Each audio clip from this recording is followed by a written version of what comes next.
뉴딜. 미국 제32대 대통령 FD 루스벨트의 지도 아래 대공황 극복을 위하여 추진하였던 재반 정책.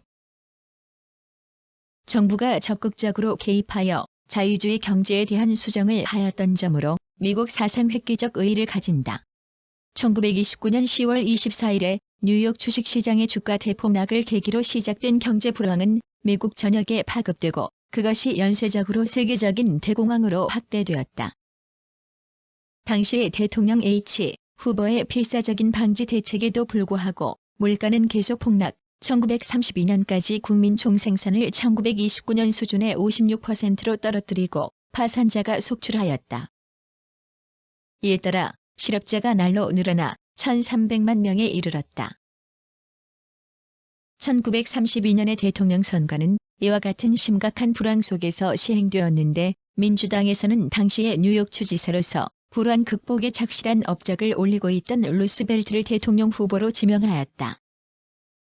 루스벨트는 경제사회의 재건, 빈곤과 불안에 떠는 국민의 구제 등을 목적으로 한 새로운 정책, 즉 잊혀진 사람들을 위한 뉴딜을 약속함으로써 공화당이 후보를 누르고 대통령에 당선되었다.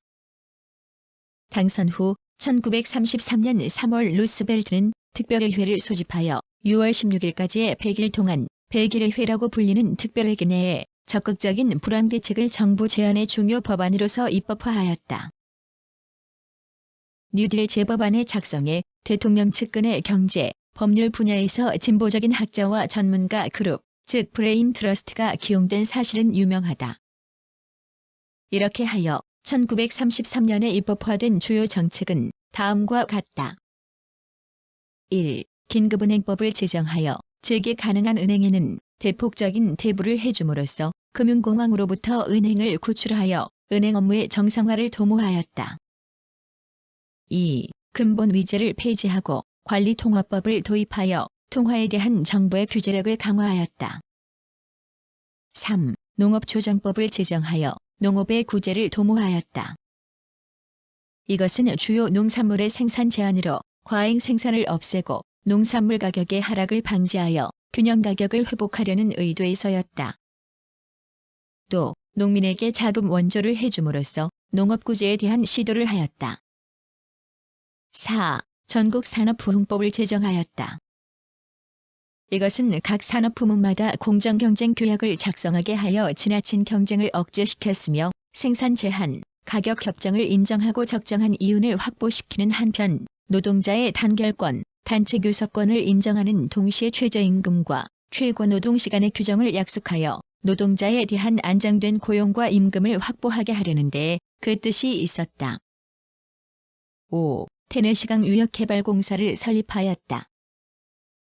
이것은 이 지역의 발전과 치수관 개용의 다목적댐을 건설하여 종합적인 지역개발을 실행하려는 것으로서 정부에 의한 전력생산 사업이라는 점에서도 획기적인 정책이었다.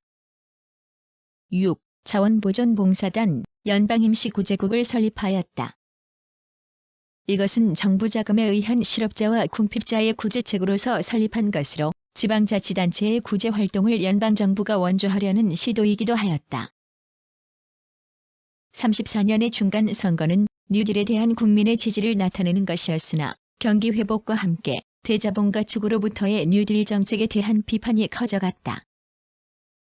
루스벨트는 33년의 대통령 당선 초에는 대자본가들도 포함한 전계급적인 국민의 지지를 얻으려는 자세를 가졌으나 이때부터는 노동자, 농민, 도시 거주자의 복지를 우선으로 하려는 자세로 방향전환의 필요를 느끼게 되었다. 따라서 35년에 제정된 전국노동관계법과 사회보장법은 그와 같은 전환을 보인 대표적 정책이었다.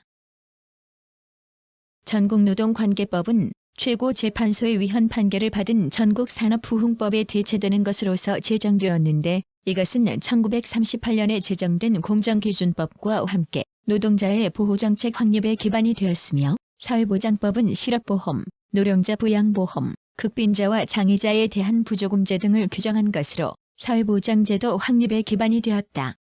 36년 대통령으로 재선된 루스벨트는 부유한 사람들을 더욱 부유하게 하는 것이 아니라 가난한 사람들을 풍요하게 하는 것이야말로 진보의 기준이다라고 주장하여 뉴딜의 방향전환을 분명히 밝혔다. 뉴딜은 구제, 부흥, 개혁 등을 목적으로 하고 연방정부의 기능과 대통령의 권한 확대를 실현하면서 적극적으로 구제 정책을 전개하여 많은 성과를 올렸다. 또한 뉴딜은 대공황으로 마비 상태에 빠진 미국의 자본주의와 혼란해진 사회의 재건을 위하여 새로운 정책을 잇따라 실험하였다. 미국의 전통적인 자유방임주의가 포기되고 정부 권력에 의한 통제가 행하여졌으며 J.M. 케인스의 경제학을 받아들여 미국 자본주의를 수정하게 되었다. 그리고 7년의 장기간에 걸친 뉴딜은 단순한 경제 정책에 그치지 않고 정치, 사회 전체에도 커다란 영향을 끼쳐 미국의 항구적인 제도로서 확립되었기 때문에 역사적 의의도 크다.